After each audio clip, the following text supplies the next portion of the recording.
Assalamualaikum warahmatullahi wabarakatuh. Anak-anak kelas 9, bagaimana kabarnya? Ya, Bapak harap kalian masih dalam kondisi sehat walafiat ya, sehingga bisa kembali mengikuti pembelajaran akidah akhlak. Ya, pada pertemuan kali ini materi yang akan kita bahas adalah materi terakhir. Materi terakhir ini akan membahas tentang keteladanan sahabat Umar bin Khattab dan Sayyidah Aisyah radhiyallahu anha.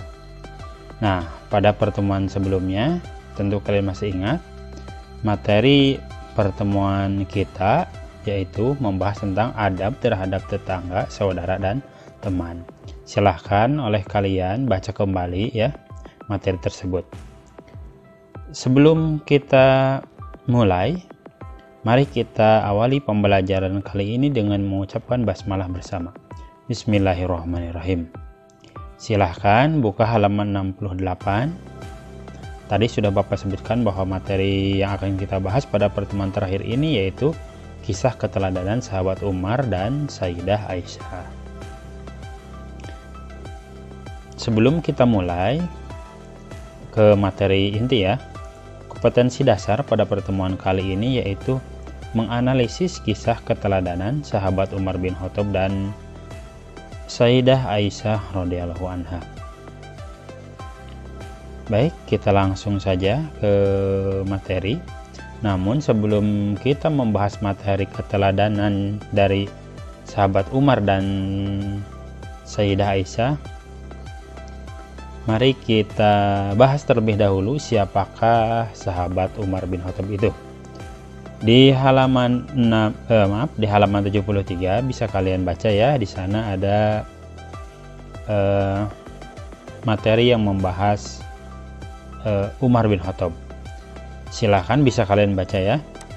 Di sini Bapak akan menggunakan materi dari PowerPoint. Siapakah Umar bin Khattab itu? Ya, bisa kita lihat bersama. Umar bin Khattab ya, nama lengkapnya adalah Umar bin Khattab bin Naufil bin Abdul Uzza. Dilahirkan di Mekah dari Bani Adi yang masih satu rumpun dengan suku Quraisy. Jadi Umar bin Khattab ini masih dalam kelompok suku Quraisy dari Bani Adi tepatnya ya. Oke, kita lanjutkan.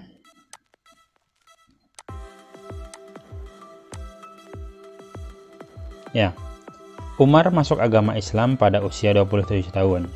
Beliau dilahirkan di Mekah 40 tahun sebelum hijrah.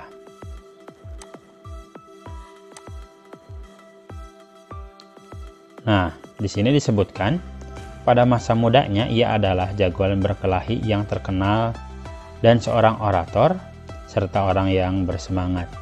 Ia salah seorang di antara beberapa orang di Mekah yang kenal baca tulis sebelum Islam. Nah itu ya, Umar bin Khattab. Kita lanjutkan lagi. Ketika Rasulullah SAW mendapat wahyu dan menyeru orang-orang pada Islam, Umar menjadi musuh sejati Islam dan Rasulullah. Bahkan Umar di sini disebutkan sangat ingin membunuh Nabi. Ketika Umar ingin membunuh Nabi di tengah perjalanan, ia bertemu dengan Sa'ad bin Abi Waqqas. Engkau lebih baik memperhatikan keluargamu sendiri, mereka telah masuk Islam. Mendengar hal itu, beliau langsung mengubah arah jalannya menuju kediaman adiknya. Oke, kita lanjutkan ya. Setelah sampai di rumah Fatimah dan mendengar lantunan merdu ayat suci Al-Quran, hati Umar bergetar dan meminta lembaran Al-Quran yang dibaca oleh Fatimah. Kemudian bergegas menuju rumah Nabi dan masuk Islam. Sejak memeluk Islam, ia menyerahkan seluruh hidupnya untuk kepentingan Islam dan Muslimin. Baginya tidak ada kepentingan yang lebih tinggi dan harus dilaksanakan selain perintah Allah dan Rasul-Nya. Tidak seorang pun dari sahabat Rasulullah yang berani hijrah secara terang-terangan, kecuali Umar bin Khattab. Ali bin Abi Thalib meriwayatkan bahwa ketika Umar hendak berhijrah, ia membawa pedang, busur, panah, dan tongkat di tangannya menuju Ka'bah. Kemudian sambil disaksikan oleh tokoh-tokoh Quraisy, Umar melakukan tawaf 7 kali dengan tenang. Nah itu dia ya, pembahasan tentang Umar bin Khattab. Oke, Di sini di halaman 73 juga ada ya, siapakah Umar bin Khattab ini. Nah, di sini disebutkan Umar bin Khattab dilahirkan dari suku Quraisy di Mekah, gitu ya. Ibunya bernama Hantamah bin Hashim, gitu ya. Silahkan dibaca lagi ya. Oke, kita lanjut ya. Nah, di sini ada di halaman 74 ya. Ada julukan atau sifat-sifat yang sangat menonjol dari Umar bin Khattab. Nah, di sini yang pertama, Umar bin Khattab itu dijuluki sebagai Al-Faruq karena berani bersikap tegas membedakan antara kebaikan dan kebatilan. Siapa yang ingin menyerang Islam dan menghina Rasulullah, beliau hadapi dengan tegas. Julukan ini diberikan oleh Rasulullah. Kemudian julukan yang kedua di sini, julukan Umar bin Khattab adalah Abu Faiz, orang yang memiliki kecerdasan. Umar bin Khattab tidak hanya cerdas dalam mengatur pemerintahan dan mengatur strategi perang, beliau juga sangat cerdas. Julukan ini juga diberikan oleh Rasulullah sendiri. Julukan yang ketiga di sini Abu Hafas, tegas dalam pendirian. Selain memiliki postur tubuh yang tinggi besar, Umar bin Khattab dalam gaya memimpin beliau sangat tegas dan teguh pendirian. Kemudian di kalangan kaum muslim, Umar bin Khattab dikenal sebagai figur yang rela berkorban jiwa raga demi Islam. Nah, itu ya, itu dia beberapa sifat atau julukan yang melekat pada diri Umar bin Khattab. Nah, di buku ini di halaman 75 dan seterusnya juga ada banyak kisah keteladanan yang membahas tentang Umar bin Khattab. Tapi sepertinya ini terlalu panjang ya kalau dibahas dalam video. Silahkan oleh kalian baca ya, baca sendiri kisah-kisah yang berkaitan dengan keteladanan Umar bin Khattab. Nah, di sini ya banyak, di halaman 76 ada, di halaman 77 juga ada. Lantas apa saja keteladanan yang bisa kita ambil dari sosok Umar bin Khattab? Nah, di sini dari salah satu laman Bapak menemukan keteladanan Umar bin Khattab. Keteladanan ini diutarakan oleh Profesor Dr. Rohmat Wahab yang merupakan Rektor Universitas Negeri Yogyakarta periode 2009-2017. Menurut beliau, apa saja keteladanan dari Umar bin Khattab? Ya, yang pertama adalah pemberani. Itu keteladanan yang pertama ya, pemberani. Umar bin Khattab merupakan sosok yang sangat pemberani. Beliau pemberani menegakkan kebenaran yang diyakini. Ketika menjadi salah satu pimpinan kaum Quraisy, terus menjadi sahabat Rasulullah, sehingga sampai pada waktu Umar bin Khattab menjadi khalifah. Itu yang pertama ya, pemberani. Yang kedua, sederhana. Umar bin Khattab adalah sosok pemimpin yang memiliki sikap sederhana. Walau beliau sudah menjadi pemimpin, hidup beliau dan keluarganya masih tetap sederhana. Umar tidak pernah tinggal di sebuah istana, rumah mentereng ataupun gedung yang tinggi. Tetapi beliau tinggal di sebuah bangunan sederhana dekat masjid dan lebih sering berada di masjid. Bahkan beliau lebih sering tidur di atas pelepah kurma daripada kasur yang empuk. Itu ya, keteladanan yang kedua, sederhana. Yang ketiga, adil. Umar bin Khattab bersikap fair atau adil ya dalam mengawal tugas pemerintahan. Meskipun beliau seorang pemimpin, namun beliau tetap adil terhadap rakyat dan keluarganya.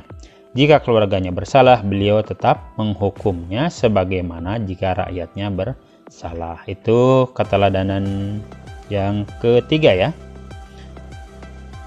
Keteladanan selanjutnya adalah gemar musyawarah. Umar bin Khattab adalah sosok pemimpin yang ketika menjabat gemar bermusyawarah. Banyak kita jumpai pada saat sekarang ini para pemimpin yang tidak mau bermusyawarah dengan rakyatnya terkait kebijakan yang hendak dilakukan. Nah, Umar bin Khattab ini sosoknya tidak demikian ya. Justru Umar bin Khattab ini yang merupakan sosok khalifah, sosok pemimpin yang mau bermusyawarah dengan rakyatnya. Itu ya. Keteladanan yang berikutnya, membedakan yang hak dan yang batil. Umar bin Khattab adalah sosok pimpinan yang berani dan bisa membedakan yang iman dan kafir, membedakan yang hak dan batil. Nah itu ya, itu adalah keteladanan Umar yang selanjutnya ya, atau yang di sini yang terakhir ya. Nah, dengan keteladanannya yang bisa membedakan hak dan yang batil, Umar bin Khattab ini mendapat julukan Al-Faruq. Tadi sudah ya di awal dibahas tentang sifat-sifat atau keteladanan Umar bin Khattab. Ya, sebetulnya masih banyak ya keteladanan yang bisa diambil dari sosok Umar bin Khattab. Silahkan kalian buka lagi ya sumber-sumber yang lain, atau dari materi yang lain, dari buku, dari internet ya, yang membahas tentang Umar bin Khattab. Nah itu pembahasan tentang Umar bin Khattab ya, mudah-mudahan bermanfaat. Silahkan ya catat hal-hal yang penting dari materi ini. Oke, kita lanjutkan. Tadi kita sudah membahas tentang Umar bin Khattab.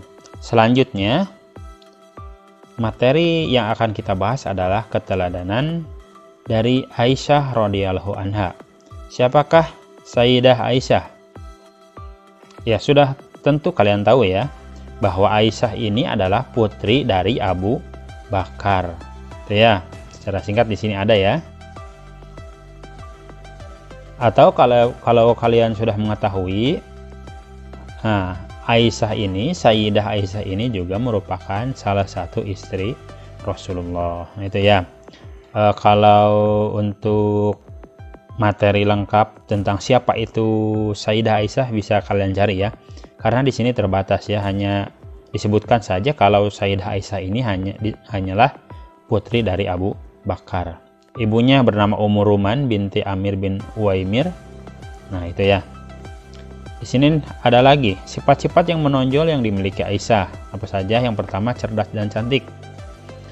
Yang kedua, suci dan taat beribadah. Dan yang ketiga adalah sangat dicintai oleh Rasulullah. Ya, di buku silahkan ya dibaca ya. Yang paling terkenal julukannya adalah Humaira ya. Itu, yang artinya kemerah-merahan. Kulitnya putih dan pipinya kemerah-merahan. Itu. Ya. Kita ke materi yang ada di laman berikutnya ya, karena di buku juga terbatas. Sekali lagi silahkan cari ya sifat-sifat yang bisa diteladani dari Sayyidah Aisyah ya. Banyak sekali sumber-sumber yang bisa kalian gunakan untuk mencari apa saja keteladanan dari Sayyidah Aisyah yang merupakan salah satu istri Rasulullah ini. Oke.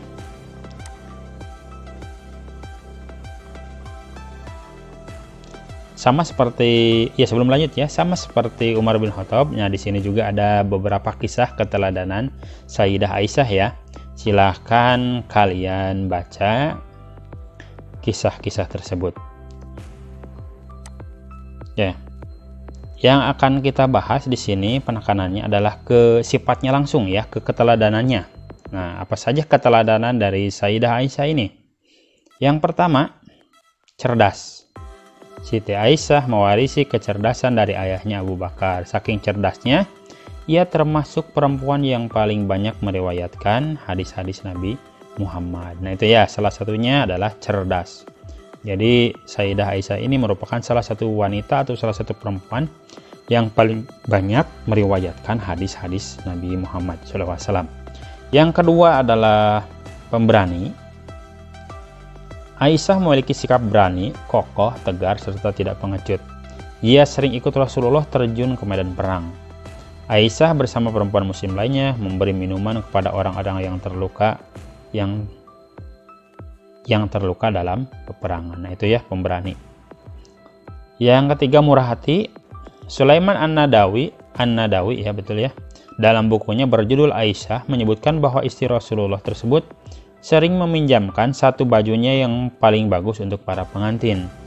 Baju itu nantinya akan digunakan dalam pesta pernikahan. Selain itu, ia juga merawat dan mengurus anak-anak yatim. Aisyah menyayangi mereka sampai dewasa, bahkan hingga menikahkan mereka. Nah, itu keteladanan Sayyidah Aisyah yang ketiga ya. Yang keempat, sering membantu kaum perempuan. Sebagai istri Nabi Muhammad, Aisyah sadar bahwa ia memiliki tanggung jawab untuk membantu kaum muslimin. Setiap kali ada perempuan yang butuh bantuannya, Aisyah selalu menolong mereka. Ia juga menjadi perantara dalam menyampaikan masalah perempuan itu kepada Rasulullah. Yang kelima, taat kepada suami. Aisyah sosok istri yang patuh kepada suami dengan melaksanakan perintah dan menjauhi larangan Rasulullah. Ia berusaha melakukan hal-hal yang menyenangkan dan membuat Nabi ridho. Yang keenam, perempuan yang sederhana. Meskipun menjadi istri seorang Nabi, Sayyidah Aisyah ini tidak pernah sombong. Justru ia pribadi yang sangat sederhana, terbukti dengan hanya memiliki beberapa potong baju untuk dipakai sehari-hari. Nah, itu ya keteladanan yang keenam. Yang ketujuh, tidak hobi gibah. Di sini perempuan dianggap selalu identik ya dengan perilaku gosip atau membicarakan orang lain. Tapi hal ini tidak berlaku bagi Sayyidah Aisyah. Ia tidak mau membicarakan kejelekan orang lain, apalagi membicarakan kejelekan istri Rasul yang lain. Aisyah malah pernah dengan lapang dada menyebut kelebihan masing-masing madunya dengan kata-kata terpuji. Nah, itu dia ya beberapa keteladanan yang harus kita ambil dari Sayyidah Aisyah. Keteladanan yang khususnya ya yang harus diambil oleh perempuan atau siswi-siswi sekarang ini ya. Oke, sepertinya materi untuk kali ini sampai sini saja ya. Silahkan kalian baca lagi, pelajari lagi di rumah keteladanan apa saja yang dimiliki oleh Umar bin Khattab radhiyallahu anhu dan Sayyidah Aisyah radhiyallahu anha. Demikian pertemuan kali ini, semoga bermanfaat. Terima kasih atas perhatiannya. Assalamualaikum warahmatullahi wabarakatuh.